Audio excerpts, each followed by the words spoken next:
Menus even talking about how things are even discussed. So maybe once a week. You know what I mean? Yeah, we'll work it out. Yeah, It's coming soon. First and foremost, my name is Brother Kedar, and I'm your humble servant, host, everything here. Welcome you at the House of Ram. House of Ram is reawakening the minds. And as always, we're always humbled to have Grand Chief Taj Tarik Bey and so many other nobles and noblesses in the building. So I say Islam, Hotep, Rahobad, Ashe, peace. I'd like to open up the meeting with the Holy Quran and the Moorish Holy Temple of Science, Level 7, by our Prophet Noble Ali in chapter 25, a holy covenant of the Asiatic nation. My brothers and sisters in New York, they always open up with this, and this has become a tradition nationwide because it just makes sense and it really conveys the purpose and the meaning of why we strive so hard to do what we do and live the lives that we live to see the eventual fulfillment of this particular aspect of what we have to grow and empower ourselves to. So, chapter 25, a holy covenant of the Asiatic nation. Ye are the children of one father, provided for by his care in the breast of one mother hath given you suck. Let the bonds of affection therefore unite thee with thy brothers, that peace and happiness may dwell in thy father's house. And when ye separate in the world, remember the relationship that bindeth you to love and unity, and prefer not a stranger before thy own blood. If thy brother is in adversity, assist him. If thy sister is in trouble, forsake her not. So shall the fortunes of thy father contribute to the support of his whole race, and his care be continued to you all in your love to each other. And I mean, like, that's poetic, but it's like, that's a good orientation or mantra to utter to your children and everything in the morning for prayer, you know, or in the morning before they exit out to go to school. Those mantras right there help reinforce the humanity in us because we live in a society that constantly, you know, presses on our senses, constantly feeds the animalistic side of our reptilian complex. We all have it. That's why Dr. Noble Jali said, you have a higher self and a lower self. You know, it's just, in addition to that reptilian complex, we also have a pineal gland that at the end of the day, it moves out over our reptilian side, because we're all reptilian too. We're mammalian and reptilian strangely combined. That's why if you open up your hand, you see webs and all that type of stuff, and you gotta go in water. So we are, you know, we are a part of the ecosystem and everything. I think sometimes we lose sight of that. We are part of the all, you know? But something interesting in that passage, if you look at here in verse 5, in verse 3, pardon me, it says, and when ye separate in the world, remember the relation that bindeth you to love and unity, and prefer not a stranger before thy own blood. Okay? So now, take that verse there, the stranger part, and prefer not a stranger before thy own blood. That is what the straw man is to Aboriginal, indigenous Moroccan people. It's a stranger. So right there you have a religious basis for detaching yourself from the social construct and transmitting utility that was placed on us by birth without our own consent. We were too young to consent to a contract that nature. So we were pledged by way of our footprint. And there wasn't full disclosure. Pardon me, I just turned this phone off. I'm breaking my own rules.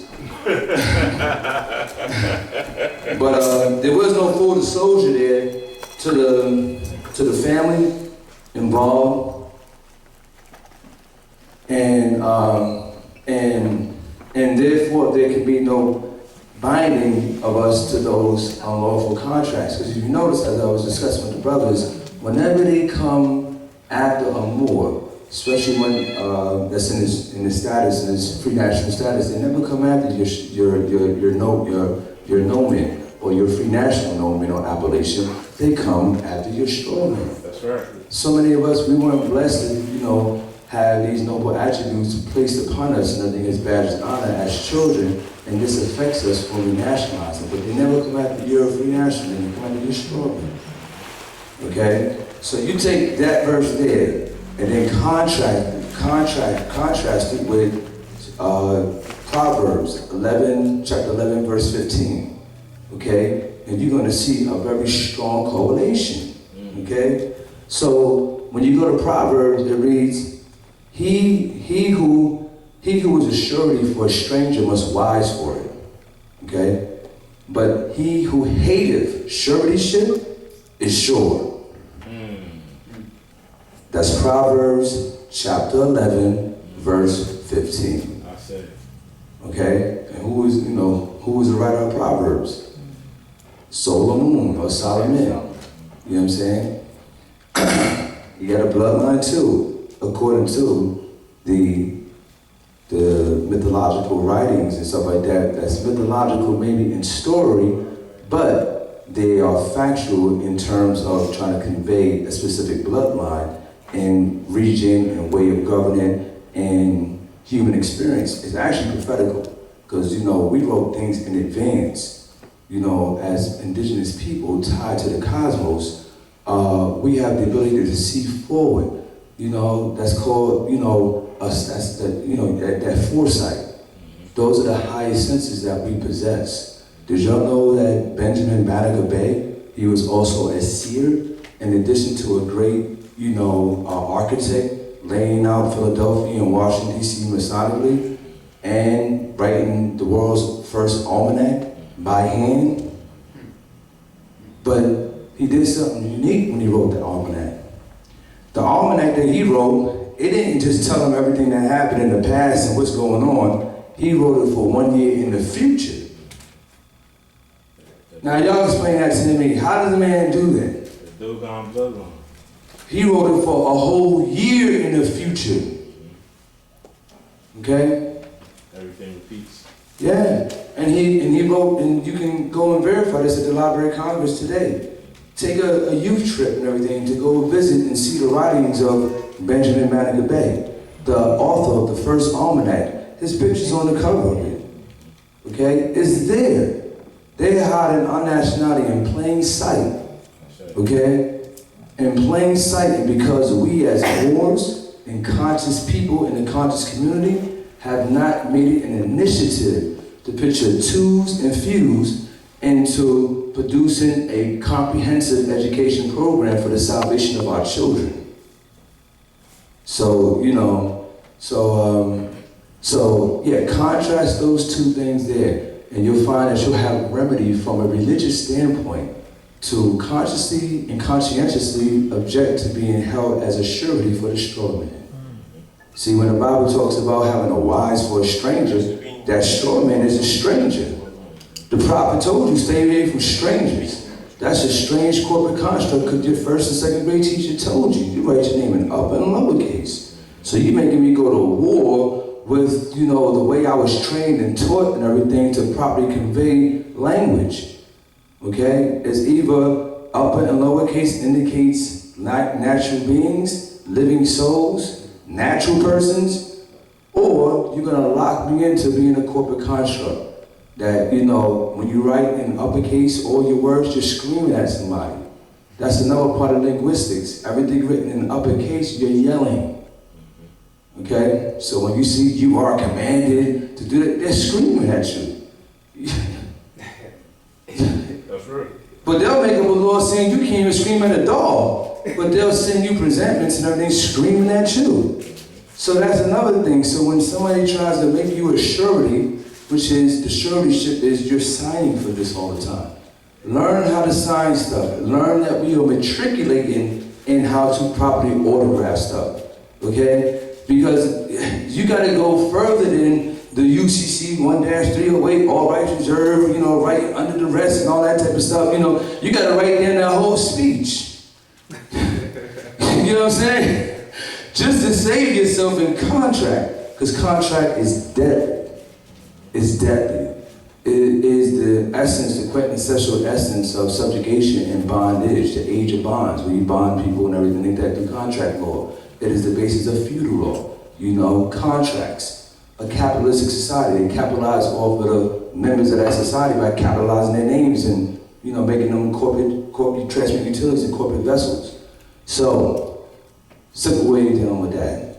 In the event that you are contracted under threat, duress, true threat, duress, and coercion, and you don't want to be bound by that contract, simply sign it, no contract.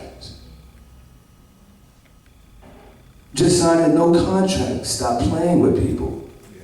Okay? I sent, you know, a counsel and met with a few friends that were undergoing some harassment and some trespassing behavior. Okay? And in my, you know, my advice to them and everything like that, and my opinions on the matter, you know, you have to come to see that we have all the power. We're creditors. We're not debtors. Okay? Your lien holders in the great bankruptcy that is not absent from your experience in this country. We're lien holders. You're an executor. Stop placing executor behind your name. Okay? Because that's what you are in relation to all these other external forces. At the best that they can rise to in the status of this thing on a financial or authoritative level is that of a trustee, a ministerial trustee. That's who the great Wizard of Oz was hiding everything behind. He was a ministerial trustee. Didn't he run Oz? Didn't he have everybody working for him? But he didn't have no power. He wasn't that scary person that everybody thought that he was. He was a ministerial trustee. That's right. That's right. Okay? So we talked about last week how if they are enforcing codes, statutes, rules, regulations, so forth and so on, they're not acting judicially, they're acting what? Ministerially. It's in all their case law. That's right. But if you don't take the time out to look in the Black Law Dictionary to see what does ministerial mean and entail, you won't even understand that. So when you go before them and you don't indicate that you know these things, this is where the silent mockery and a lot of the challenge comes in. Because if you really know who you're dealing with, you would address them as such in communications and verbally. Okay? So the next time you get into a situation like that, or you counsel people, it pays to help them identify who their adversary really is. Because when you're dealing with entities claiming to be tribunals or courts, which are nothing but military tribunals, okay, that are exercising war powers, and they're just ruling by force, not by judicial standard, which is constitution, treaties, debts, engagements, all that stuff engaged into before the adoption of the Constitution. That's not judicial. You can only get that on the federal level. And even that needs to be done by way of an Article 3 jurisdiction. An Article 3 court with an Article 3 judge, which ain't nothing but a common law judge from out in Texas or something. You know, so, but I just say that to say you have to know your status beyond just your cultural integrity, you know, your bloodline, but also your financial and economically solvent side. You know, because they created two sides of this equation. They created a debtor side and they created a creditor side. We've been stuck on the public debtor side because we failed to exercise a right over the creditor side. So, you know, although we see the mistreatment going on, a lot of the mistreatment is because we are failing to operate in a way that reflects that of somebody who was aware of both sides of this equation, both nationality and commerce. We have a treaty of peace and friendship in what? Amity, commerce. Okay? So we don't understand commerce and how the commercial relationship between everything we go through. Taj told us years ago that all crime was commercial. Yes. CFR, you know, da-da-da-da-da, they tell you all these crimes will be treated as if commercial. That's right. So if you don't understand nothing about commerce, if you don't understand anything about trust, you really can't understand how to take over your estate. Okay? The Americanos, Amarak, that's our state, right? North, South, Central, Jordan Islands. That's our state, right? Is that our state? That's correct. When you get a nationality card, does it specify one specific parcel of land? Or does it say continental status? Yes, you have continental status. That's even the adjoining islands. That's our land.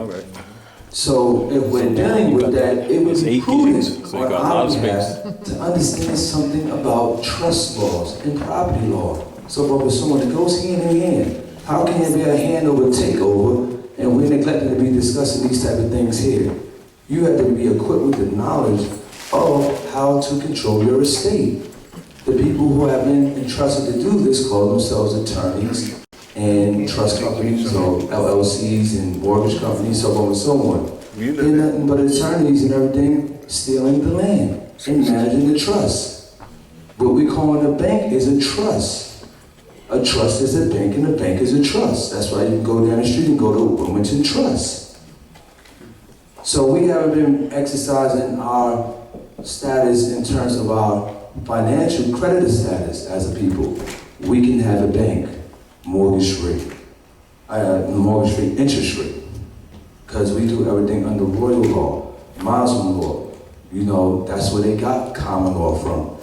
Look it up. The brother sells the Black Law's dictionaries. You gotta get the old ones though, to get these definitions, because as things begin to get revised and redacted, they begin to eliminate key terms. Like, you know, you can still find propria persona, but you're not gonna find it looking on the P's in the new ones. You gotta do some shepherdizing in the Black Law's dictionary just to find this stuff. Whereas in the older ones, it was clearly there stated and all that for you to understand that in order for you to make a pleading, you had to plead in propria persona because it meant to the jurisdiction being represented by an attorney made you subject to that jurisdiction. So one had to plead in propria persona. That is not in pro se. In propria persona, in one's own proper person. And keep in mind this. Remember this also. When people would do stand in propria persona or enter an instrument into the court in propria persona, and they alter it to pro se. Yeah. Remember, that's a violation of law. That's right. United States Code of Law, Title 8. Hold on, what I gave you all last week. Yes. All right, and so we want to make sure that we start exercising that. The other deal with it is keep in mind that all of the states are in an international venue, but they're pretending that they're not. And everything that we do in our approaches with them should be from a consular position, That's international. Right. Always think that way, and always think consular. Now, keep in mind that when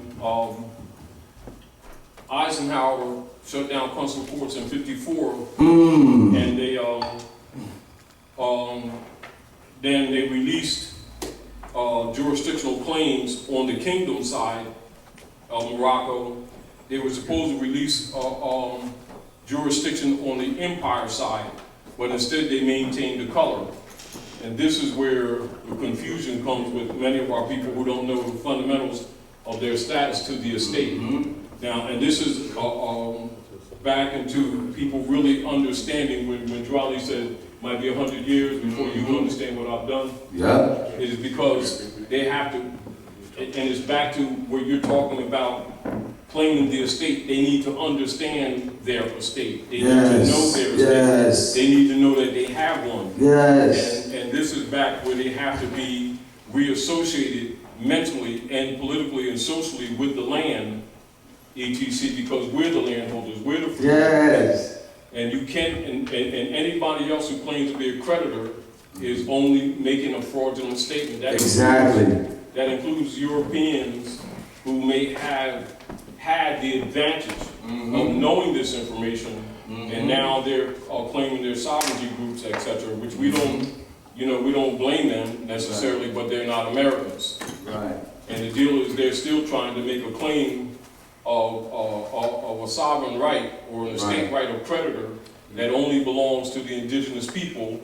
Our failure is by us continuously claiming to be Negroes, blacks, and coloreds in law makes us incompetent.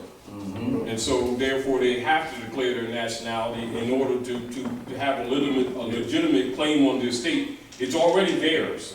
That's right. But this is the responsibility of competency.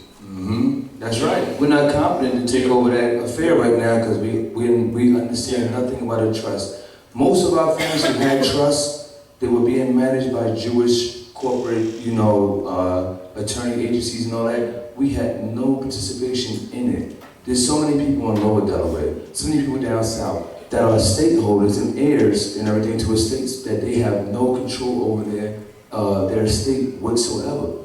That's criminal. Now, the greater criminality is because they've been controlling it. Mm-hmm. But people amongst our own, for not really teaching Right. and having our people marching around, praying around, dealing with civil rights, Yes. diversion, Yes. when they should have been teaching them nationality. And this is Yes. another reason why Obama, and this is redundant, this is another reason why it was necessary for Obama to go to Hikupta, which you call Egypt, and declare to the world that the United States Constitution is derived from Muslim law. And at the same time, his wife, instead of being presented with him, she triangulated, went to the Alhambra, the last stronghold of the Moors before the Europeans turned the world upside down. And then they came back and signed the rights of indigenous people. Yes. And where the international community is backing up everything that Raleigh said. Yes. Now, so we have to be cognizant of that, but also keep in mind that the international community charged all church groups, all civic groups, all local civic organizations to dispense this information to the people at all costs. However, the fraud continues because they have not done so.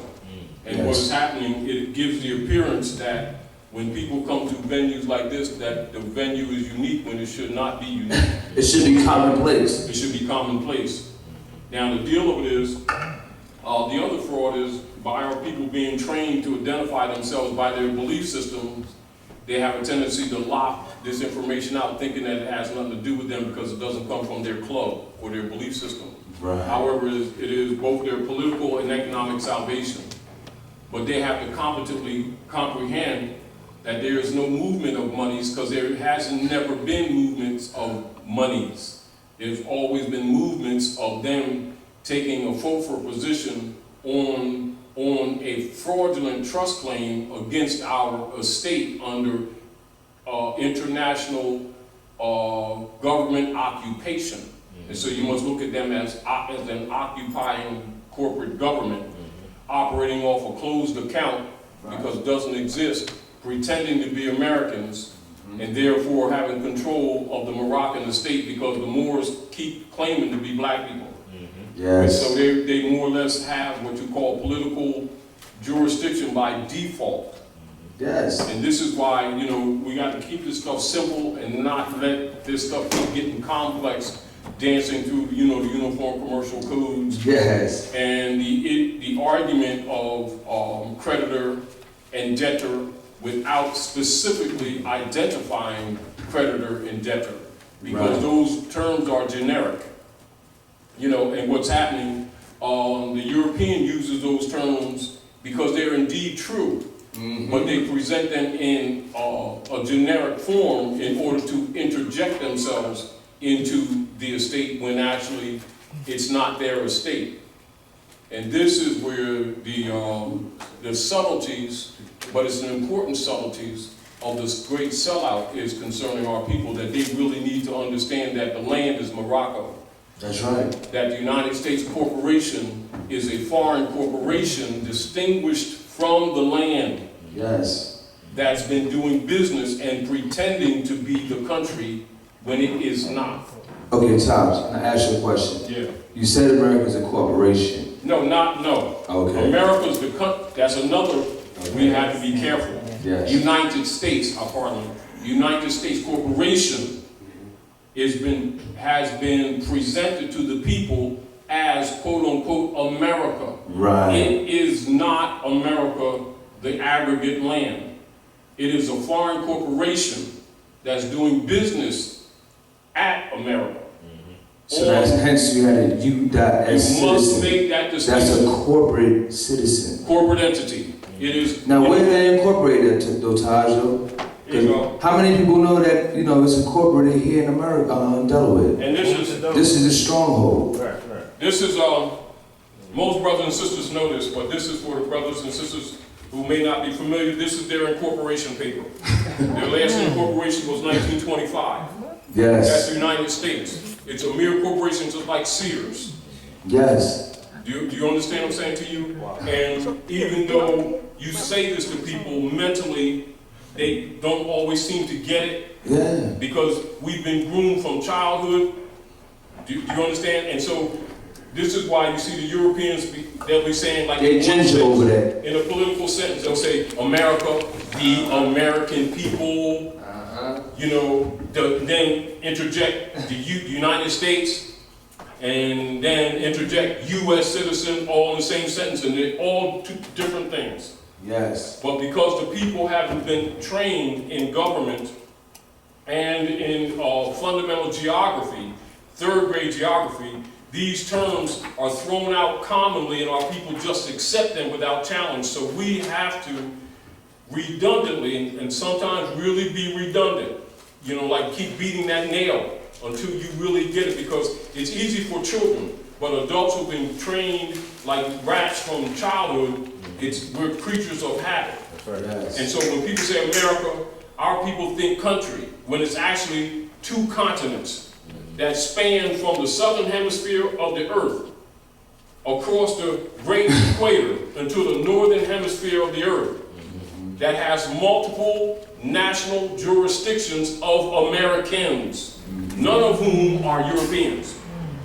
Now look, Do you understand? I just want to say, now the redundancy part about it, that's called positive reinforcement. You gotta be redundant about these facts, even amongst ourselves, because so much new information is yielding that we gotta perfect our view of ourselves. Just pass these so the sisters and the brothers can say it. So they can. On the subject of redundancy, now we sit here and tell you, Taj done made a whole platform of dispelling the driver's license fraud. You should go online and see it. It's a marvel. Get the DVD if he has it. And I don't see argument denial of your ancestry. Those are the books that will be up to nationality. But at the same time, we're telling you that you can travel, okay? But we've been so hurt psychologically that after we even know that we have a right to travel, we'll still say, yeah, I'm driving here, and stuff like that. Because it's so ingrained in us. Because we're creatures of habit, even in our addiction. So breaking those habits, you know, that takes a period of matriculation that we're always in the process of going from one level of operation to the next. And the faster that we can make that matriculation, the easier we can ease back into our positions of authority within our state. Not a state, but a state. They took the E off of estate, they made it a state of Delaware, a state of here, a state of there. But let's talk about the title holders of the estate.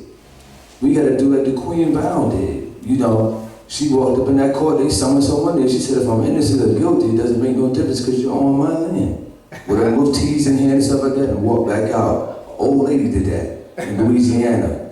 Go get the book called The Return of the Ancient Ones. We scared to write a letter half the time. We won't read and write a letter. They send you a letter and we get defaulted in contract all the time because we fail to take an act to identify ourselves that we can only take. You know, that's our responsibility. So I'm gonna leave you with that. Thank you very much for allowing me to have these few words. And I also want to thank Taj for turning us on to the black codes. Because we talk about the black codes in 1724. When you're teaching our people why they're not black and they're Moors, have these codes in mind. Because what I didn't know until Taj taught us is that this was a codified system from state to state. Every state had their own unique form of black codes. One state had the state of Virginia, their black codes. You should get that. You should read that because it talks about Moors. Yeah. It talks about Moors. It talks about this would not apply to people who were under Moroccan and Syrian and Turkish and all that type of stuff, Ottoman. It talks about us. So these are things that we can help bridge the gap because a lot of people don't understand or understand why the prophet said, you know, black was equivalent to death in science. Because this man was a law master. So he was dealing with the science of law and jurisprudence. He know the manip game they did with the term civilis mortuus. It's not more doesn't mean dead. It's the M-O-R-T or the M-R-T principle, not the M-R. You see what I mean? The M-R in more means love, beloved in the Latin languages. That's why you have the mi amor. You understand? Tamiri, tamare, tamiri. That miri, that deals with benevolence, beloved. That's why you have a mother Mary. You know what I'm saying? Now, those of you who have pens, I trust that y'all have paper and pens.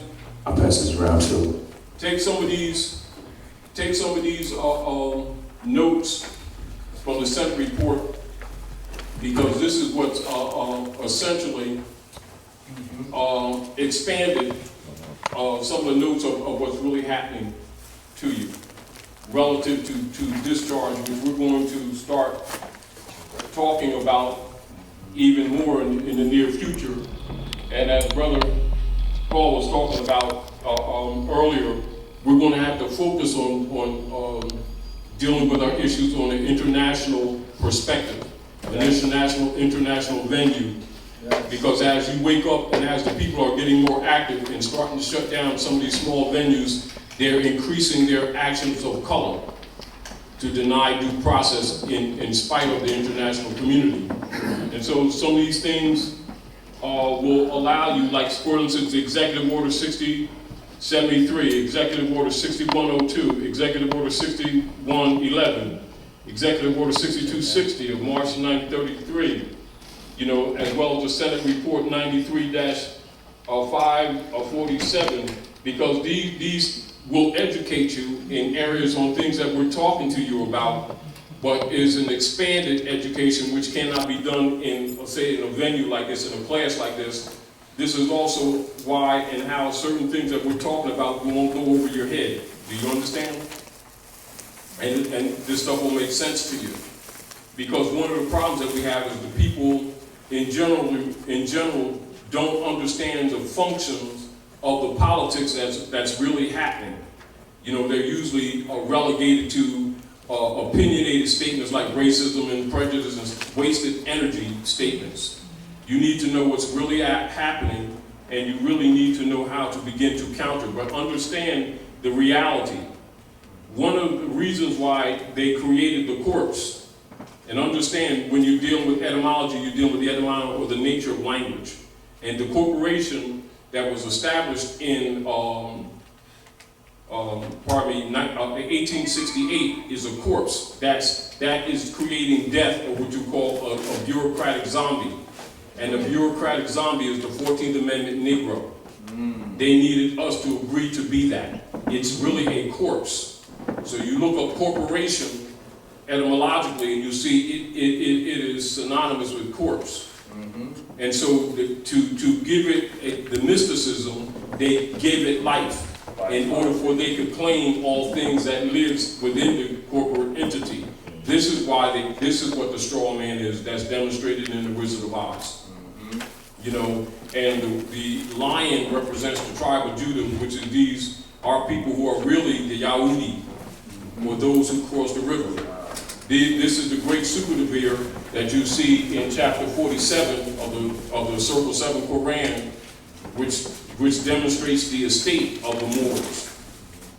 You understand? Now, and so you must understand that the Yahudi, what you call Jew, is us. We're not Jews, we're Yahudi.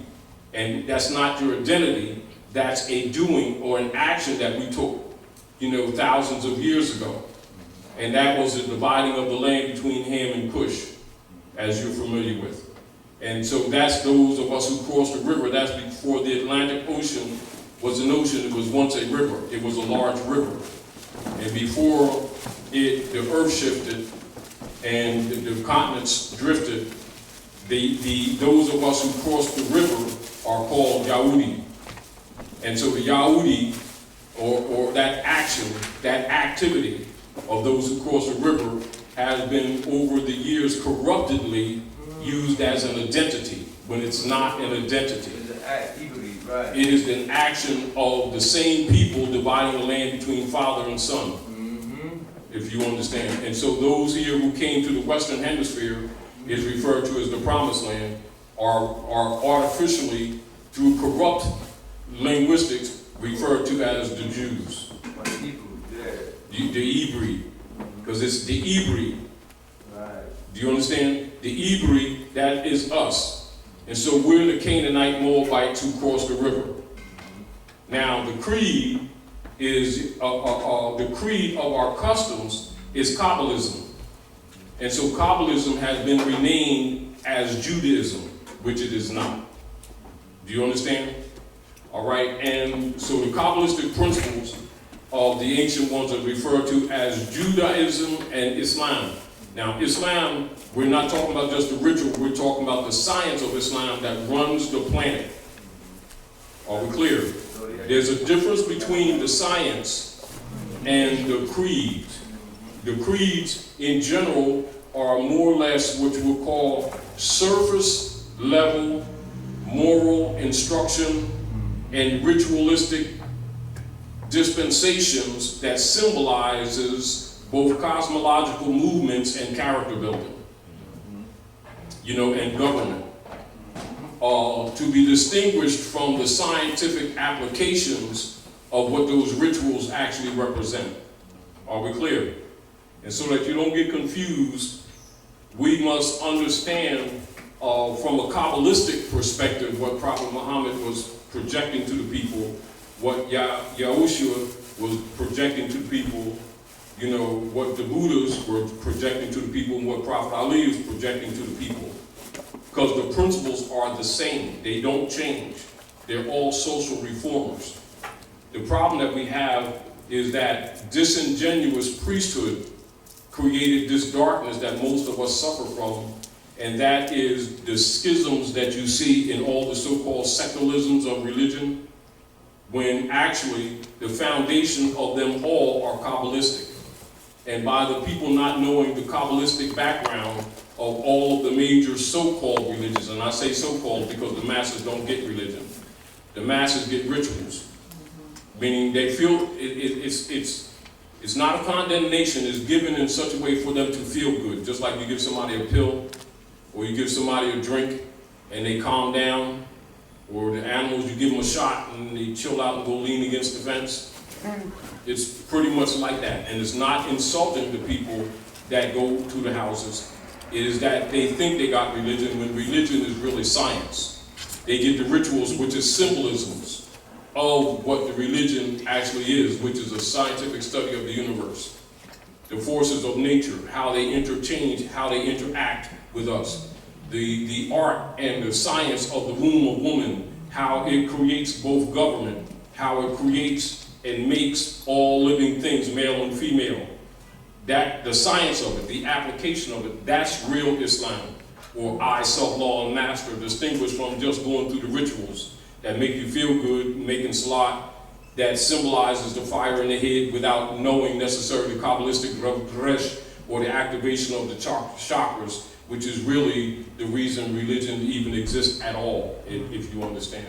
And so it is not to put down people's perspectives, it is to put it in perspective and begin to free people from the priesthood that has caused division and secularism in what they have called religion when they know that they have not given the masses religion.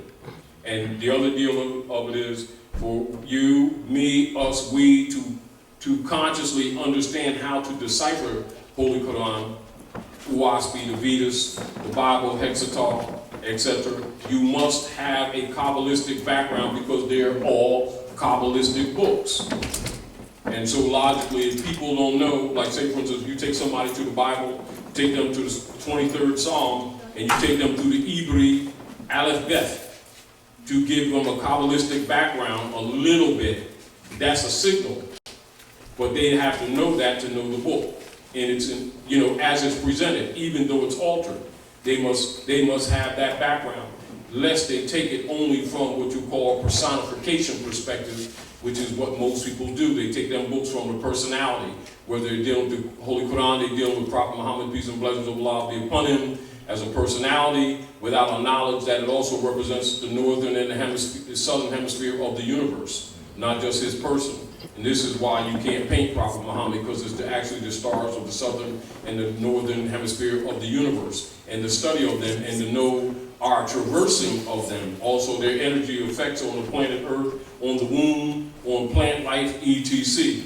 But the priesthood, the imams know that, but the believers never get that knowledge.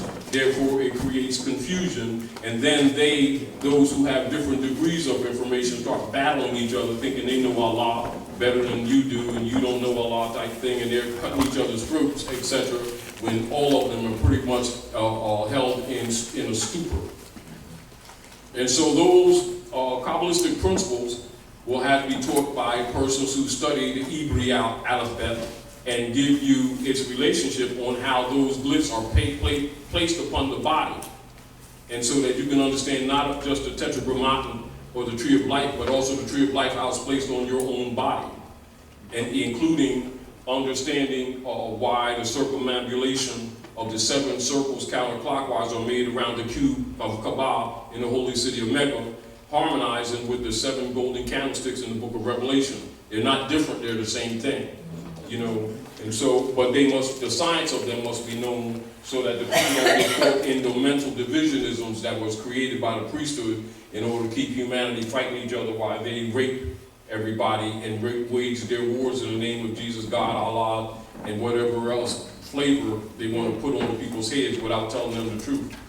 You know, and so the mysticism that's been put on the world is from the priesthood, and we have to be honest and start exposing them, but at the same time giving people the knowledge so that they can free themselves from the dross of the mysticism. Meanwhile, we must stop the bleeding in our community by giving them a knowledge of how the politics really functions, etc. Because once the people understand how the politics really functions, women by nature will begin to gradually get back into their proper place on the throne of the man. Because the throne of man is actually man itself, or the manifest of the being is not only means this, but it also means the throne from which Allah sat on, and Allah is actually woman. And we are her son, you know, because man and Allah are one, but actually Allah is woman herself. So the deal of the real deal of it is what has been given to the masses is not what the priesthood and the imams really know for their self selves. You know, and so we're going to have to get past all the BS and get out of our egos and our vanity and go back to the state of mind of our ancient mothers and fathers and begin to solve the problems of humanity for real and stop dealing with emotionalism and dealing with drug prayers. You know, mental drug prayers, calm yourself while you're getting screwed and pretending you're not in pain. Well, we got to stop that crap and start bringing some solution. And so the first thing that we must really do, and is very uncomfortable, is dismissing the priesthood, who's the source of most of this problems. Because they know the truth for their selfish selves, and they have been given the rituals, but not the real truth. And rituals means math. But I guarantee you, most people don't know the math. Like say, for instance, you can get people, you can put a menorah up there, and most people will respect it. You understand? They can even do the Afrocentric Hotep stuff and put 7 candles up there, and people will respect it. You ask them to give you the orbital planes of each one of them, Elor, and they'll cross their eyes all across because they don't know what the swell you're talking about. You know, you take the brothers and sisters making the Hajj, going around Kaaba, which is the cube, 7 times counterclockwise. You ask them why you're going counterclockwise and ask them to name the energies of each one of those circles, the quality, the distance, the veracity, the alchemical metal, the vibrations of the color, and the names of each one of them lords, and most of them couldn't tell you because they're never told by the imam. And so we've got to get past all of that stuff, make sure this knowledge gets to the common people, move the priesthood out of the way, and begin to free humanity. And this is fundamentally at the basis of Noble Drali's instruction. This is why on the nationality card, he puts on the nationality card, we all honor all divine prophets, you know, Ali, Muhammad, Buddha, Confucius, etc., because you're supposed to have all the Kabbalistic knowledge of all of them and find the common strain on which the principle of Prophet Muhammad brought all the unity of the law back together. And Prophet Muhammad is the prophet of the uniting of Islam, but they need to know what that really means and not just some emotional thing where we make salat. Because he brought the science back to the people and dismissed all the crap that the people put on top of the science. You know, and so this is the real reason why they ran Prophet Muhammad out of Mecca, because they didn't want the truth. And so what's happening is that the people who actually ran the prophets out are the people that's really teaching the people what they think religion is. And this is why the world is corrupted today.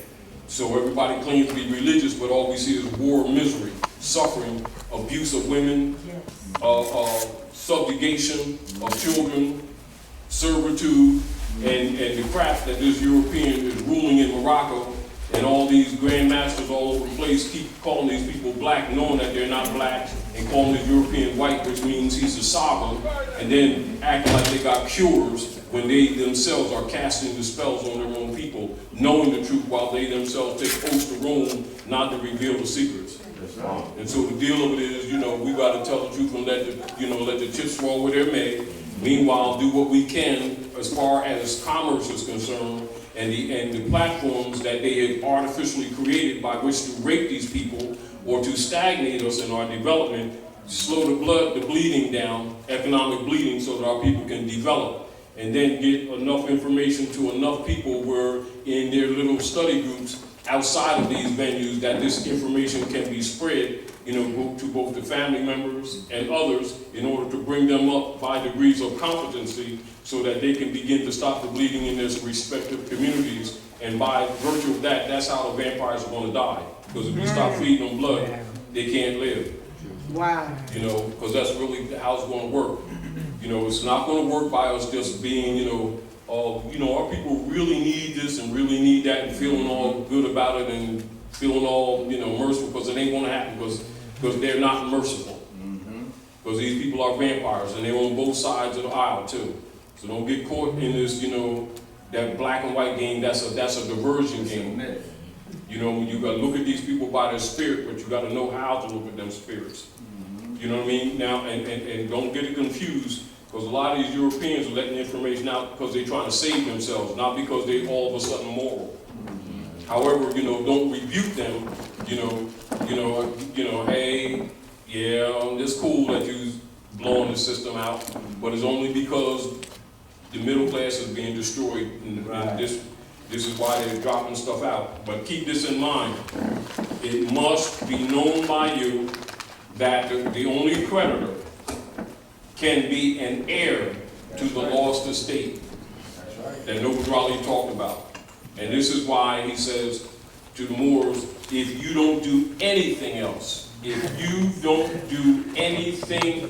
declare your nationality. That's right. Ultimately, after everything crashes, because it's going to crash, because all these processes, all these commercial instruments that they have, all of these, you know, dancing through the hoops that they've created for these people to try to preserve themselves, you know, some of these things we go through by default necessity while the people are learning. But make no mistakes about it, you will not be doing these things forever. Because all you have to do is confess your own. And when you confess your own, because this is what's happening. As the nations of the earth turn on Rome, because they're going to turn on Rome, and they're going to stop doing business with them, you know, which is taking place as we speak, including the fact that even their allies are going to start turning on them because they're going to recognize that they played them too. You know, so there's no honor amongst thieves. And the only thing that's held them up is that they've created bonds against our estate and have been selling them to other nations to keep this fake boat afloat. You understand? Birth certificate. Yeah. They finance this whole takeover, corporate takeover, through the manipulation of our birth certificates and everything, trading them. That is the goal. When you see that weight of your child in that birth certificate, that is the weight in gold. So we are the gold standard in which this country operates under. That's what they pledge as the public debt. And keep in mind now, and this is what must be important, is that the U.S. corporation, that's their private fake debt. There really is no debt. The debt is artificial. And this is the reason why this thing has gotten so bad. This is the reason why Pope Francis did the motu proprio, the apostolic letter, you understand, and is tossing them under the bus. Did you, Yeah. did you see this? Did you see the second one? Because he's dealing with the embezzlement too. I didn't see the second one there. Oh, I got it right here for the family. Because Yeah. see, they don't, people don't believe, when you say things like, oh, this just sounds too conspiratorial. The Pope himself started writing about this, and he removed his hand. His hand is that Roman curia, in which all these agencies were underneath Vatican jurisdiction. Vatican City is not a city, it's a country. That's right. And it has sovereign jurisdiction, but this is what people need to understand. That U.S. corporation that you see on that paper belongs to the Jesuit order. Yes. Yes. Do you understand? Yes. That the United States, meaning Barack Obama, is the CEO of the private foreign corporation styled as United States of America that's been operating at Northwest Amexem, North America, ETC, pretending to be the country. That's long. That's right. That entity is dead. It lives only because the heirs to the estate are still asleep and they're groggy. Meaning that they're overseers by default. And it needs to be absolutely clear to you. What happens is we get sometimes so involved with the processes of trying to preserve ourselves in our everyday affairs with commercial activity that we keep forgetting that we're simply dealing with imposters that have default power under color of law, color of operations, color of office, color of right. And while we hold them to their bonds, we hold them to their bonds because they're claiming the position. And by law and international law, if they claim to be a judge, they're held to a judge's principles. If they claim to be a surgeon, don't talk about they don't understand what a scalpel is. Do you understand? But don't forget that while we're treating them to the order of their claim, know that they're imposters. So take this float time that you got to study as deeply and as hard as you can to become competent, because after a while, all masks come off. And when the mask comes off, they're going to start killing people. Yes. You understand what I'm saying? They're doing it anyway, but they're meaning that when it gets to the point where there's no need for the farce anymore, you understand? This is why they ordered, all them thousands of round of hollow points bullets, and why, as of yesterday, the other day, they got all these soldiers around all these institutions because they done took 40 billion off these people's food stamps and stuff. Yes, yes. And you ready to take some more off? Yes. Because they already know, whereas our people will do the sardines and oodles and noodles, get pissed, listen to the radio, look at TV. Europeans, they get strange. They, they start killing parakeets and stuff. Drowning fish in the fish tank, and they do strange stuff. And that's what they're afraid of. So they really want to get them guns because of that. Now, and of course, keep in mind the typical thing that they do in the real world is that they want to kill the creditor. Unfortunately, our people don't know they're the real creditor. You understand? And so they're trying to get our children with those nanoviruses in the name of shots, flu shots, and a whole bunch of other shots that they give to children. And then they're trying to make drug addicts out of them, all of them, starting to give them Ritalin and all that other stuff. That's the biggest, So we need to know their motives. And so we really need to get our people cognizantly conscious and competent to a degree that they, even though it's pressure on us now to start taking responsibility, removing our children from out of their care. Stop delivering your babies to them high priests. Yes. Because they're demons. Yes. Taj, can we go back to the immunization part? Yeah, go ahead. Okay. Because that's one of the first things they do to our brothers and sisters when you get incarcerated, is they immunize you. You have to come in there and you have to take that flu shot. I didn't know that. Oh yeah, that's the first act they have to do. If you don't consent. It's TV. Oh, they do they do the TV and all that type of stuff too. But they do force you to take all that.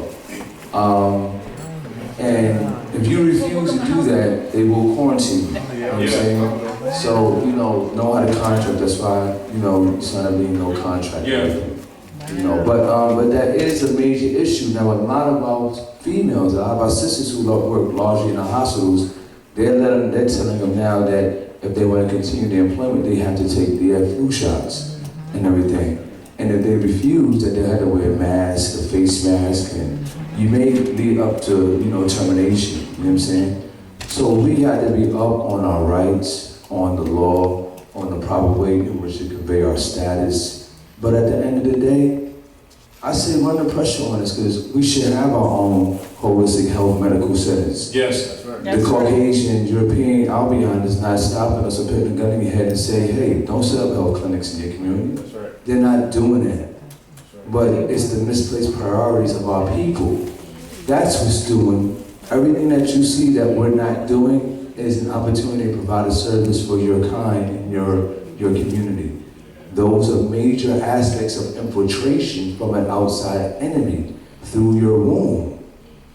You know what I'm saying? Through your blood. And because we are so vulnerable in that way, and the only way we're going to overcome that is first we got to set up a co-op, grassroots level matriculation for family members to take midwife classes and stuff.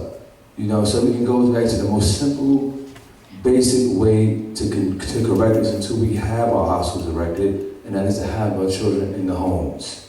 Our sisters got to become herbalists again, because the woman, although they give us the big mama in the media, the woman was also the medicine. Your kitchen was your medicine cabinet. All the herbs, spices, seeds, and all that. Y'all had the knowledge on how to prepare a wholesome meal. That was one of the sciences that, the Moabite women over here knew. We knew the practical application of herbs and medicine, how to use your food and your soups and your tonics and all that for your herbal remedies and everything like that. We knew to open and peel an orange peel and let it dry out and everything and then use that as a tea. Simple things like that we've gotten away from as folklore. So I just wanted Camelback, ain't no kid here. I just want to Camelback on that immunization issue because that's very critical. And we better understand our status and how to represent that because, Obamacare has a lot of strange stipulations. To most people it's just a term. But affordable health care, that's a comprehensive package that comes with a corresponding set of laws and penal codes and all that stuff. And black people are still signing up for Obamacare. I asked them, have you read Obamacare? I know it's more than just a term. That's a contract. That's right. What if it has, stipulations of big microchips in you so you don't have to swipe the EBT card anymore, you can just swipe your arm? Would you still want Obamacare? Not me. So to take practical steps, like he said, if you don't do nothing else in this world, nationalize. You'll figure it out later, you'll think it's later. But do other practical steps like copyright your nomen, copyright your blood, copyright your voice, copyright your fingerprints. In other words, you need to nationalize it. Yeah. Because that's what really, because that's the real protection. Because right. the ultimate power around the planet, whenever nations are under attack by any foreign jurisdiction to the point that it starts destroying the nation, the ultimate political power is to nationalize. That's what Hitler did to Germany. That's what Castro did to Cuba. That's what Chavez did to Venezuela. And the other brother did to Bolivia. And that's what's going on around the world. Even though the principle was brought to us since 1913, unfortunately our people have not been educated properly to understand the political power and the purpose of nationalization. And so I'll remind you to look at those dynamics, not necessarily all the things that occurred, but the fundamental political dynamics to understand what is necessary for your consciousness to be in for your political protection. Because if you're not national, they're going to cook you. When it all boils down, that's what they plan on doing, eliminating the population. And anybody's not in the honor of their mothers and fathers is like a rabbit in the field, or like a ship on the water that has no flag. It's abandoned. And anything that's abandoned, they're going to claim or sink.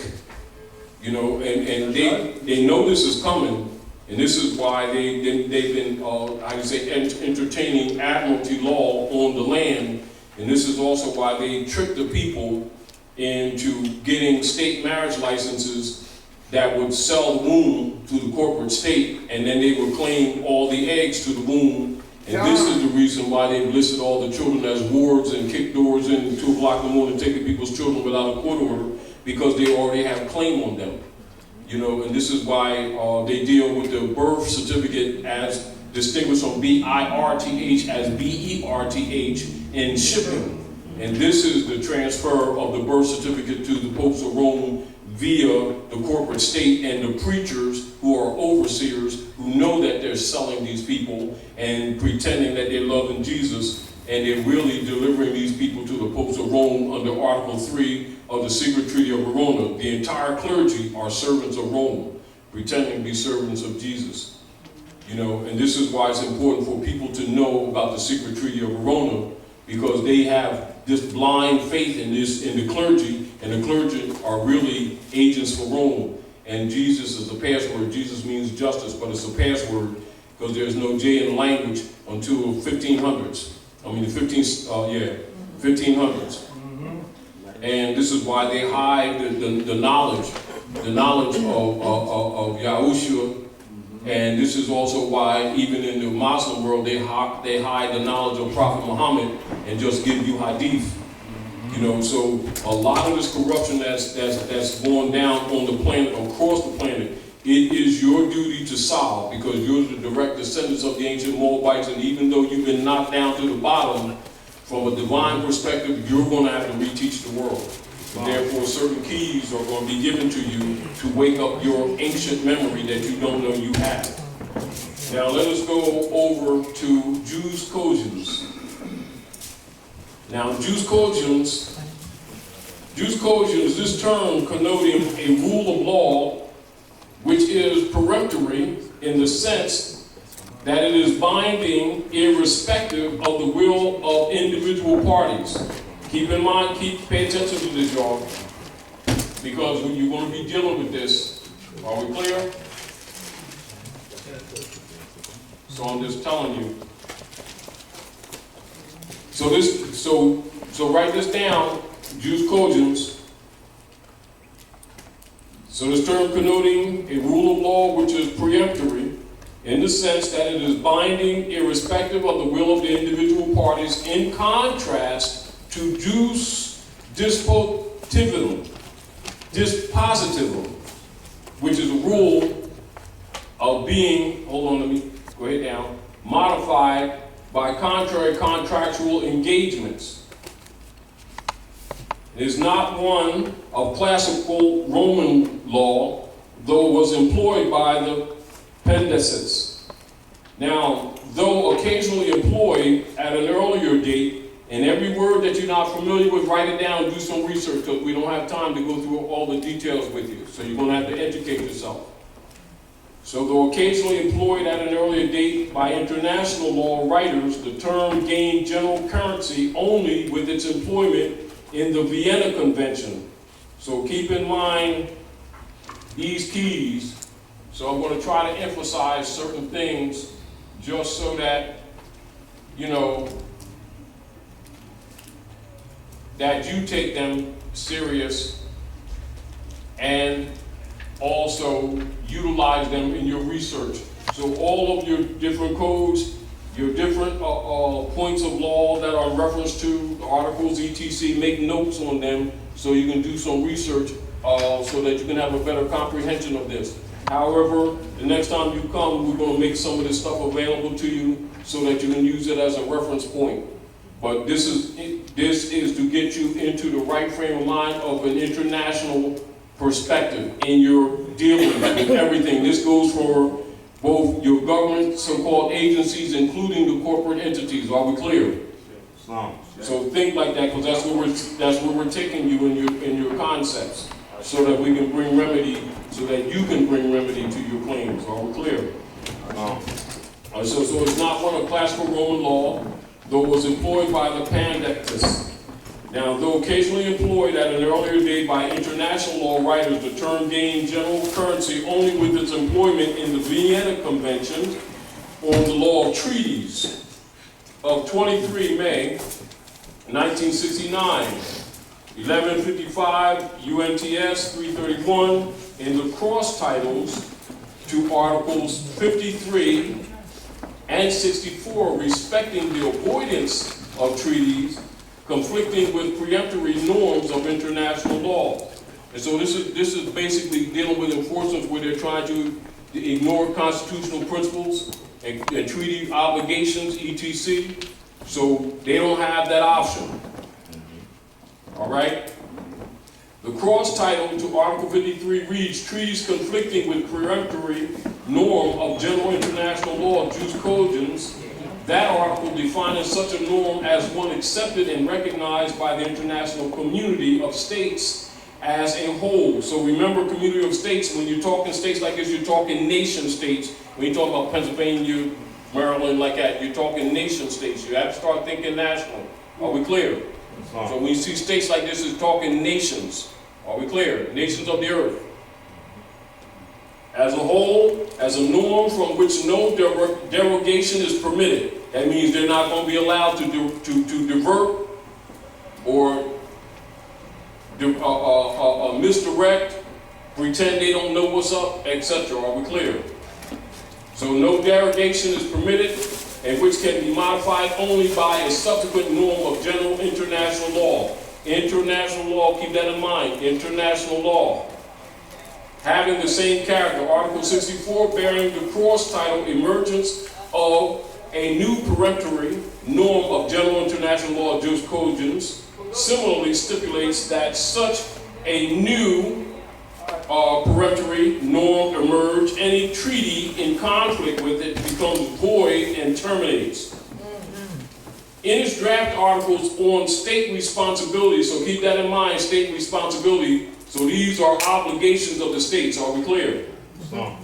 Are 201, 2 ILC Yearbook 26. The ILC specifically provides that there can be no justification for breach of a peremptory norm. This means they can't make any excuses why they keep breaching. This is where they've been violating when we've been dealing with them, and they've been trying to force us into standards set by the Bar Association of England, meaning using legal size instead of lawful legal paper, and using business size, etc. Trying to alter your documents, calling you pro se when you're in propria persona, trying to act like your papers are unintelligible, etc. That's a violation of international law. Are we clear? Clear. So we're talking about Jus Cogens. All right, and so the ILC specifically provides that there can be no justification for breach of a peremptory norm of the general international law. Article 6, it is not, however, wholly undisputed that these provisions of the Vienna Convention, think Vienna Convention, all right, reflect customary international law, or that the notion of Jus Cogens is recognizable with the general theory of international law. Equally, it cannot be claimed that there is any general agreement as to what, if any, are the rules of the international law at present having a peremptory character in the sense described. Nonetheless, there is judicial recognition that some norms of international law have peremptory status, such as reservations to the Genocide Convention, case 1951, ICJ, Rep 15, and the crime of genocide. So keep that in mind, the crime of genocide, where they try to injure you in any kind of way, where they're making it difficult for you to have due process, that goes under genocide, not just the physical killing. Anywhere where they target individuals for exercising rights or entertaining rights that are preserved to them by international law or constitutions and treaties, it comes under acts of genocide. Are we clear? Charge them accordingly. All right, all right?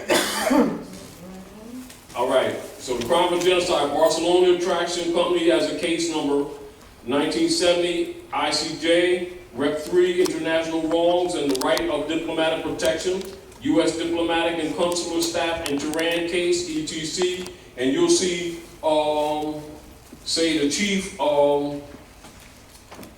The chief speaking on the issue of Detroit right now. He'll mention Iran coming out from under the sanctions, etc., and that all the world's debts are expunged, etc. So you want to look at this and then look at the statements that are being made on behalf of the bankruptcy of Detroit that's going on right now, and where they're exposing that there is no debt and that there can't be a bankruptcy because all the debts are paid, meaning that they've been discharged.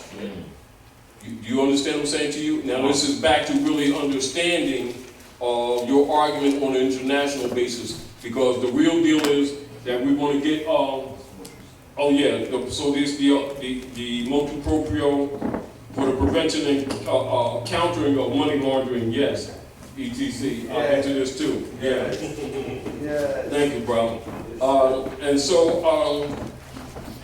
the infallibility of diplomatic missions and personnel and military and parliamentary activities in and against Nicaragua, as an example, the Merrick's case of 1986, ICJ Rep 4, the prohibition on the use of force. And this is where they've been, even right now, where they're doing the drone things. This still covers all that. That means all of them can be held for war crimes, because they're murdering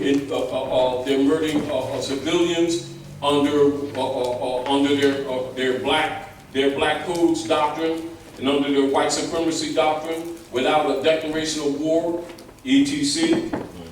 All right, and so see Rosakis, the concept of Jus Cogens in the law of treaties. 1976, Sinclair, the Vienna Convention on the Law of Treaties, 2nd edition, chapter 5. Ragazzi, the concept of international obligations, erga omnes, owns, that's 1997. Takushak and Tuginen, the fundamental rules of the international legal order, Jus Cogens, and obligations, erga omnes, 205. Arak Helasvigi, really, peremptory norms in international law, that's 208.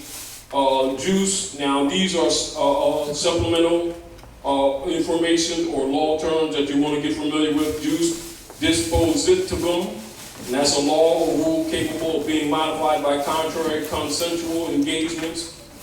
And then in reference to your Schwarzenberger International Law and Order 1971 to 5, and thus to contrast it with Jus Cogens. Jus Gentium, originally the body of law governing the status of foreigners in ancient Rome and their relations with Roman citizens. Jus Civile, which applied to Roman citizens only. And this is where you must be very clear, just like you must be clear that you ain't a U.S. citizen. Citizen can't stand alone. You must name the nation state. So you must be careful when they throw things at you, U.S. citizen type stuff like that, and you accept it without a challenge, without a nationality, it'll apply, and they'll actually put you in what you call a misrepresented jurisdiction, and they claim jurisdiction over your state and your body. They've been doing that all the time with this U.S. corporate entity. So you must pay attention to these details while this information is being given to you, and why you must be in a state of Jus Cogens consciousness in your relations with all of these entities. Are we clear? Clear. All right. So from the time of Grotius onwards, the customary laws of nations, see Brierly, the Law of Nations, 6th edition, 17 and 18. All right. Jus in bello, and this term is habitually used, let me get you back up there. Jus in bello, this term is habitually used by early writers to denote the corpus of the laws, that's the body of the laws, and customs of war, to be distinguished from the jus ad bellum, or right to resort to war, and is now referred to as the laws of war or international humanitarian law. And so you're going to look at the laws of war as international humanitarian law. Also see war and the rules on war and the laws of war. So Jus inter gentes, quoting the passage in Justinian's Institutes regarding those bound by the Jus Gentium. That's 1, 2, and 2. Jus autem gentium omni homano Generi commune est, that's Francisco of Vitoria replaced the inter homines among men of the original text of intergentis. And this has quite erroneously been taken as a reference to the law among states. And so you want to make clear that when you're just saying states, don't think again like Jersey, Pennsylvania. You're thinking the states or international law. So we're talking international law. Think international. Are we clear? However, gens, plural for gentis, does not, let me get down there, mean state. You see? It is a vague term approximately equivalent to people, Zush, and so was not quite satisfied with his choice of the title of his work on the international law, Jus et Judici Facilis, and so he added as a second title, Jus Intergentis, learning on the phraseology of the Spaniards, namely the law prevailing among princes or commonwealths of the various nations, inter principes, ves, bel populus, de veranum, rerum, gentum, and neither term has won favor in later literature. That's referenced in Nussbaum, A Concise History of the Law of Nations, revised edition, 80, 81, 165. So basically get familiar with Jus Cogens. Again, this term denoting a rule of law which is peremptory in the sense that it is binding irrespective of the will of the individual parties, in contrast to Jus Dispositivum, a rule capable of being modified by contrary contractual engagements. So keep that in mind, because this is the mentality that you're going to be dealing with in all your affairs. Also, as you learn governance structure, this is going to be where you're thinking. When you're thinking Article 3, Section 2 of the Constitution, as Raleigh said, help me in my mission to enforce the Constitution, or bringing the people back to the constitutional fold of government, you're going to be thinking national. And when you're thinking national, it's always consular. Are we clear? Clear. It's always consular. It's diversity. That Jus term, is that when I say res judica, okay, how does that relate to res judica? Yeah. Jus Cogens, right? So that's the term. And so we're going to be putting more and more emphasis on that, etc. And logically, amongst everybody, you're going to have to, in your little study groups amongst the brothers and sisters in our different venues, you're going to have to introduce them to this stuff because they're going to have to be using this to save themselves. So while there's been resistance with different, organized groups to resist this information simply because mostly Moors deal with this, conscious Moors deal with this information, they're going to be forced to deal with this information if they want to survive. You know what I mean? But respectfully, a lot of them are starting to finally move in this direction and respect that they don't have all the knowledge. And that we're going to have to, share and come together in unity to save ourselves from these Romans. Wow. Also, I want to read, Brother Kedar, give me the page 102 of the expansion of the apostolic letter issued motu proprio by the Supreme Pontiff Francis. It is for the prevention and the countering of money laundering, the financing of terrorism, and the proliferation of weapons and of mass destruction, the promotion of integral human development at the material and moral level requires a profound reflection on the vocation of the economic and financial sectors, as well as on how they correspond with its ultimate aim of achieving the common good.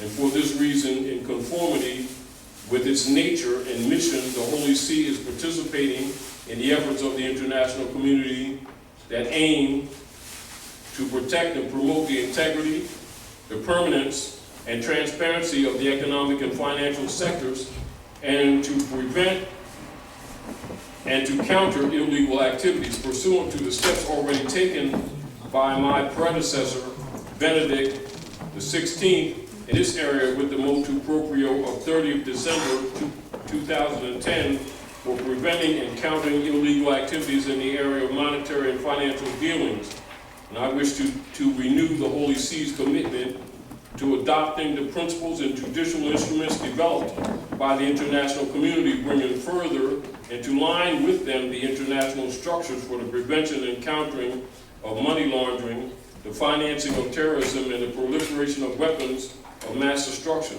And with this apostolic letter in the form of Motu proprio, I adopt the following measures. Article 1, the discharges of the Roman Curia and other institutes and entities dependent on the Holy See, as well as non-profit organizations that enjoy judicial personality in canon law and are based in Vatican City State, are bound to observe the laws of the Vatican City State with regard to A, measures for the prevention and countering of money laundering and the financing of terrorism. 2, measures against those who threaten international peace and security. C, prudential supervision of entities habitually engaged in a professional financial activity. In Article 2, the Financial Information Authority exercises the prudential role of the supervision and regulation of entities that are professionally engaged in a financial activity. That will include banks, the Barristers Association, and all those subdivisional loan companies, credit companies, etc., including the judge auctioners, the Barristers Association, that prosecutors, etc., human trafficking in general, any of those entities that transfer, finance, command money, move money, etc., crap, all of them got to go. You understand? Means that none of them are under the protection of the Pope anymore. But understand, under 1933, with the 192 House Joint Resolution, understand that all these entities were transferred to them anyway. So when the Pope issued the Motu proprio, that means they no longer have any what you call judicial authority or any what you call legal authority to even act. No Translation, their charters are dead. No more sovereign immunity. So they're acting as private, and so they're suable. And this is why you see a lot of them resigning their office now, because a lot of middle-class Europeans will walk in their offices and stop them from breathing. Immediately. Happened already. That's No right. judge claims sovereign immunity. They have a right to do that too, Jim Thorpe. because they're crimes against humanity. So You know, they're liable. So remember, so we're for peace and not destruction, so we have been writing them writs and telling them to act right, and they've been acting like they don't understand what we talk about. They want to keep on acting like they're crazy and stuff like that. Well, the Pope has pulled the rug out from under them. They're on their own. You get the point? So don't look at them no different than somebody walked from behind the counter at McDonald's and came on your land trying to take your tires off your car. War criminal. Well, I'm the commissioner of the licenses and inspectors of the peanut butter sandwich guy. Yeah, all right. You know, I mean, look at them, you know, really, because this is what this really means. Y'all need to know that this is what this means. Article 3. The competent judicial bodies of Vatican City State exercise jurisdiction in the above-mentioned issues, also with regard to the discharges and other entities and institutions dependent on the Holy See, as well as those non-profit organizations which have judicial personality in canon law and are based in Vatican City State. So that means 14th Amendment entities. Are we clear? Clear. So that means all of the entities created under the 14th Amendment that was created in 1868 to put human beings into what you call the corpse form of the corporate entities now no longer have protection by the popes of Rome, and so they can't keep on acting like this ultra-virus stuff that they've been getting away with for years. Are we clear? Yes, so Taj, can I just ask that the family present just do one thing? By show of hand, how many people in here, by show of hand, were familiar with that Pope's edit to the world? By show of hands. Okay. And this is something that occurred recently. September 1st, 2013 marked the date in which this issuance went into full force. Okay, so this is the first one that preceded it, which is the apostolic letter issued Motu proprio of the Supreme Pontiff Francis on the jurisdiction of judicial authorities of Vatican City State in criminal matters. If you have a loved one that is undergoing malicious prosecution in a criminal matter, they make traffic crimes criminal in nature. Traffic infractions are not a crime. Taj was telling us back in the late 90s and mid 90s that this wasn't a crime. But it just took, some beating up for us to say, oh, okay, you're right, it's not a crime. Let me look at this case though, and it says right there, it's not a crime. But I'm just asking that each and every one of us go back to our respective communities and share this information. Okay. This is a trust instrument that we're providing you with. We trust that you're going to go ahead and bring our family back into the proper understanding and understanding of what's taking place around and internationally. So, please share that with your families and make it a common talk. The Pope has removed his jurisdiction from all of these state agencies that have been acting under his authority. The Pope has all this stuff, okay? So, and there's things that we get to do with the Pope and with the Catholic Church, starting right up there in Philadelphia, that we'll have to discuss at a further time and stuff when we get our trust together and all that to take over our state. But we had business to take up with these people. Brother Maya? Islam, bro. Islam, what's that? And actually back on to March 4th, with the Brussels decision against the Pope and the Queen of England and the cabinet and so forth, how they were supposed to turn themselves in based off of their being found guilty of crimes against humanity. So you mean somebody they're on the run? Exactly. That's why the yeah. Pope is taking refuge. They're on the run. Taking refuge in the Vatican. This is the first time, to my knowledge, there's ever been 2 popes residing in the Vatican at one time. One is under asylum, basically, and they actually are even going to take him to sainthood. They're going to make him a saint. They try to save his life so a common citizen can't come up and shoot him, so to speak, or bring him to justice. So I just wanted to add that. Wow. Let me throw something out real quick. Oh, and I just want to add on to that. There's also 2 Vatican authorities. It's not just to do Adolfo, it's Adolfo so-and-so, but I forget their names. But look this up though. The old term, Pope for the Vatican, that black Pope they talk about, because it's that dark side and everything of the Vatican, the Jesuit order. They were installed by the Vatican to be the assassins and the hitmen and the armed, enforcement of their will of subjugating nations. They've been kicked out of 83 different countries since their inception in the 1940s. 83 countries was mandated in their congressional acts and everything, and their acts of government, that Vatican people, Jesuits, cannot exist by law in their states or their communities. That's how subversive this particular strand of European is, okay? That's why Taj is telling you, don't get caught up in all this, because there are some genuine European sons that they're not with this stuff. They were born into it just like we was born into a situation. And we have to give that consideration in air.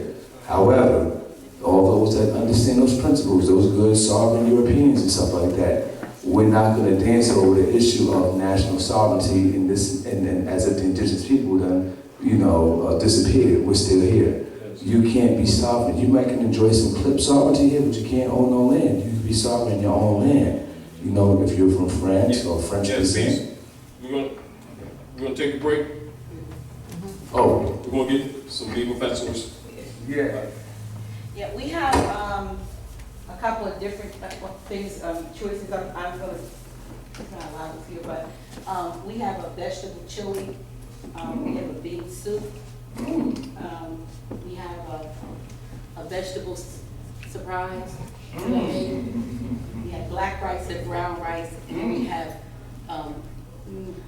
brown rice and spinach noodles. So, with all that, If you can kind of let me know what you want, let us know what you want, so we can kind of get you back in your seat. And I'm begging of you all, I know it's not you, but it's the person that didn't come this week. If you spill anything on the seat, could you ask for a paper towel and wipe it up? I've been cleaning up stuff. Like I said, I know what that is because I made it. So I know it comes out sometimes of these groups. So if you spill anything, I understand, but can we wipe it up? Appreciate it. Dr. Nadia Bakari Gillian family. Yes. Give it up for our director of house grant. And this is a quick prayer for the food in the hands that prepared it. We give praise to the all, as we see in the indigenous language, El Kamoon, that the food that has been prepared will be for the nourishment of our body, for both spiritual and cellular performance. And we also ask that you bless the hands that provided it in love. Peace, Ashe. Now, you all, in between while you get something to eat, read Article 3, because this is the real oath of all the clergy. Write this down. That's the real oath to all the clergy, to the Pope. Now, just the same way that the people don't know that the corporations belong to the Pope, the people don't know all the clergy belong to the Pope too. Because the clergy has been telling these people in all our communities that they're delivering them to Jesus and submitting them to Jesus, and they've really been submitting them to the Pope. This is why the communities have stayed poor while the preachers are talking about everlasting life and prosperity, and the only ones who are being prosperous was them. And so now keep in mind, this is congressional records, so you don't think that this stuff is just information that's limited to us. And so while the people think that the preachers are delivering these people to Jesus, they're really delivering the people to Pope. And this is their secret oath to the popes of Rome. Article 3, convinced that the principles of religion contribute most powerfully to keep the nations in the state of passive obedience, which they owe to their princes. They thinking that they're making their obedience to God and Jesus. No, it's really to the princes. And the high contracting parties declare to be their intention to sustain in their respective states, that's the nations, those measures which the clergy may adopt with the aim of ameliorating their own interests, so intimately connected with the preservation of the authority of the princes, and the contracting powers join in offering their thanks to the Pope for what he has already done for them, and solicit his constant cooperation in their views of submitting the nations. And so for people who keep on believing that these clergy is really working for Jesus, you can keep on believing it, but it's not true. And this is where your 501c3 agreement came into play in the 60s with Lyndon Baines Johnson to control his Negro marching, keep hope alive leader guys who are boule, who are people who really think and love in Jesus. And they're really paying for their own enslavement. Take it or leave it because it's the truth. Islam. Islam. Yeah, and this is like a Google assignment, because when we talk about the Pope and all that and everything, get religion out of your mind. This is one of the most powerful enterprising forces on the face of the planet Earth. The Vatican is styled directly after our fallen empire, which, their power came from the original structure called the Hagia Sophia that we set up in Istanbul, Turkey, which is northwest Africa. So when that power fell, when them Greeks toppled over Egypt and Timbuktu and Songhai in a progressive manner, that model of what we had is what was set up over in Rome. Okay? So when we talk about the Pope, that's the top of the food chain. Like, don't look at this as some religious dude. Look at this as the most powerful, influential force on the face of the planet Earth. Okay? They control all the land. Do a Google assignment. This is what it means. From the connotative perspective, The Pope is the God of the earth. Yes. Whatever thoughts that you might have to the contrary, notwithstanding. That's right. Whether or not you're worshiping him is irrelevant. You're paying for him anyway. By force. Yes. Now, and it doesn't matter what so-called religion you claim to be a part of, you're paying for that Pope. And the real deal of it is, this is the day that is, this in day and time, it's on its way out. That's what it is. And so the deal of it is, what they're doing is that they're taking the high road and trying to, how do you say, put on a beautiful face in contrast to all the injury that they've caused for people on the planet for generations that they got to answer for. And so they know it's coming. They know it's a change of guards from what you would call a breath or a spirit perspective. The Aquarian age will not allow this stuff to continue anyway. You know, so you're going to have to adjust to what's happening. So understand that while the statements that they're making are indeed humanitarian in nature, they have not been humanitarian in fact. You know, it's just that, you know, I say the game is up, and they're trying to act like, you know, well, we didn't dirty the floor, it wasn't us, we weren't peeing in the corner. Yeah, well, they were. We wasn't really doing things strange, stuff to all the children. Yes, they was. We weren't really grinding up bodies and sending them to the meat factories. Yes, they was. Still are. Still are. Soylent Green is people. And Soylent Green was a movie. Don't forget Soylent Green. Never seen that movie? Add number 4 to that. What's it called? Here you go. Hey, y'all, I gotta sit down. It's one of them days. Yeah. Yeah. All right. What's the This, movie called? You ain't ready to tell them? number 4 to this is, I want y'all to Google Jus Cogens, because here go the real reason. There's something going on galactically. Google what? There's something going on at a galactic level. We say the dawning of the age of Aquarius. There's something happening that's mandating their conduct. It's not their automatic, instantly they got a guilty conscience about something. Right. All right? They're not washing their hands and trying to hide because all of a sudden they realize their error. That's not what's going on. So they're being mandated. Yes. We're being mandated to Yes. buck up, wake up, and shift our energies. Yeah. You are slaves. We're all slaves because we give our energies to anything other than ourselves and our family and our Creator. That's right. That makes us slaves. I don't care how big your car is or your house is. You're doing something to keep that big car, that big house. You're trading your existence for that. We must elevate and open up our third eyes to realize that there is a requirement for us to shift our behavior, period. Now, Jus Cogens. The reason I want y'all to look this up, because this is a hard word to find. I got a lot of law books, and it ain't none of them. Wow. It's not in my 5th edition. Yeah, I know. I got Bouvier's, it's not in neither of them. I got Valentine's, it's not in none of them. My brother found it online. I had to find it in a book that I had to go get because it said something different than anything I knew. I already knew. But what it says is, let me get. What does it say? say? He found it? Yeah, see, I told you some kind of things. This is really important, and this is international law. And we all here having all these problems and this grief because they acting like they don't know who we are when we know they know who we are. And we don't understand why we having all these problems and this grief. It's because we're having the wrong argument with the wrong people about the wrong subject matter. Because the subject matter is whose house you in. Yeah. The subject matter is who's the autochthon here. You know what autochthon means? Autochthonous means of the soil, sprung from the earth.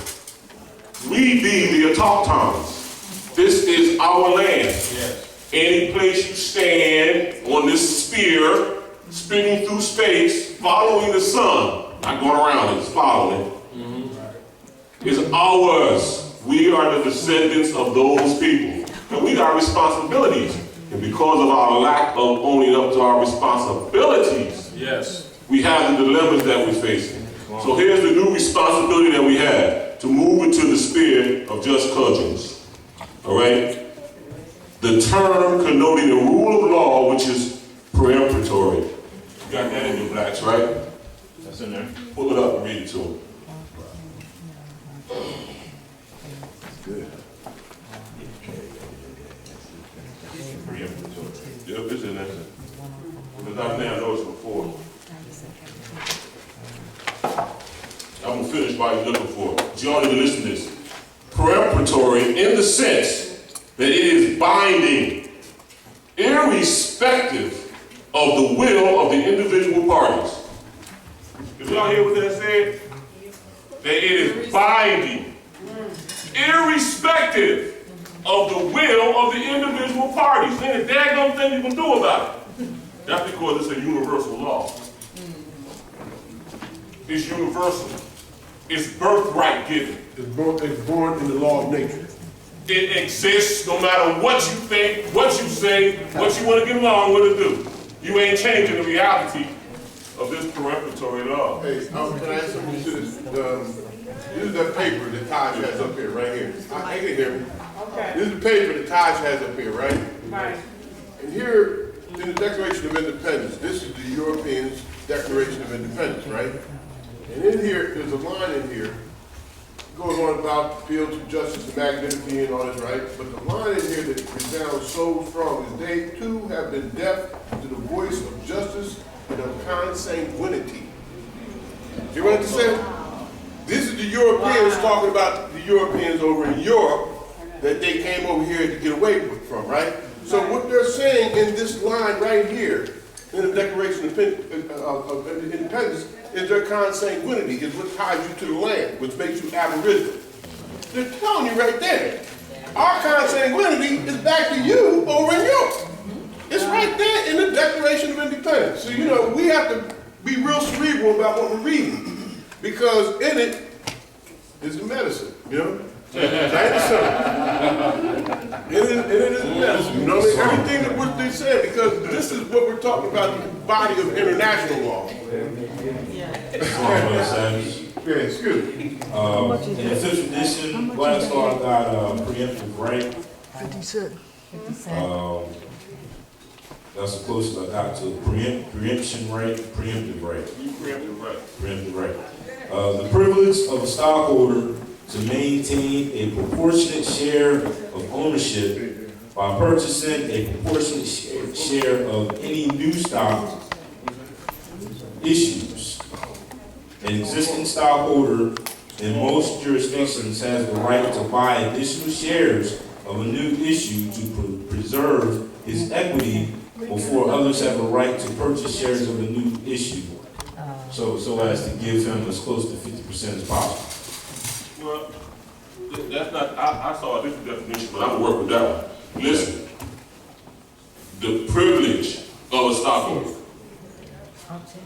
So if a stockholder has this privilege, what you think the aboriginal has to the land? Right. We got dibs.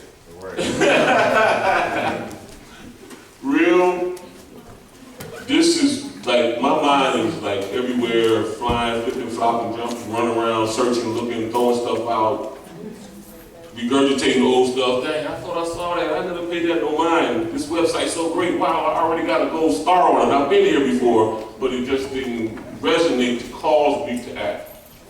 Well, now these sorts of things are happening at a much more rapid reality, and they're demanding my attention and actions and energies. Jus Cogens is here. Our quarrel is not with these thieves that we know is robbing and they ain't got no money. We got a way to shut them down. They are the diversion to prevent us from taking our energies and focusing them properly on the rearing of our future and the activation of our pineal and the elevation of our spiritual reality right now today. Sorry, I'm hungry. I'm sitting down today because I'm going through a lot of changes. One of them changes is that I stepped on the sidewalk and I was fine. I wasn't stressed. Didn't nobody bother me. But then I take on the vices of modern society, get a job and get some bills and start buying stuff and getting used to heat and used to air conditioning. Now I'm a freaking slave and I'm miserable because I gotta go somewhere I don't want to be, putting up with folks I don't want to be around with, doing things I don't feel like they're gonna do. So I'm a slave. I walked away from being a slave, a couple years back, and I'm still a slave. Of course, they still got me trapped because I can't do what I want to do. I ain't got my schools. I ain't got no wellness centers. We ain't got no institutions. We ain't got no trade. We still worried about some fiat piece of paper that we know is a fiat piece of paper. That's right. Good enough to light my fire or wipe my tail. Go ahead, preach that. But we still got to deal with it. So we got to break through these realities, not by power, not by might, but by spirit. The star will stop getting in the way and realize what these preemptive norms are that are binding upon the parties, irrespective of the will. We got to start standing in the right place on the right thing and demanding that our responsibility manifests. And all that takes is us doing it. Don't take nobody else accepting it. Because once we start doing it, it's going to manifest. Our responsibilities is to make manifest what our minds are enlightened to in this age of Aquarius. This now becomes the ramifications of reawakening minds. All right. You had something to say.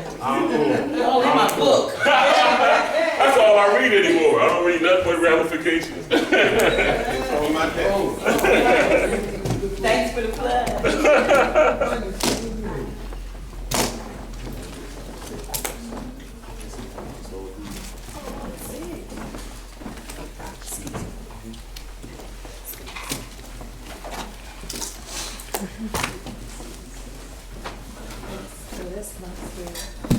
What's up, Rahul guys? Islam. Rahul. Oh, Rahul. To my shit. Go ahead. Tahir, alhamdulillah, how you?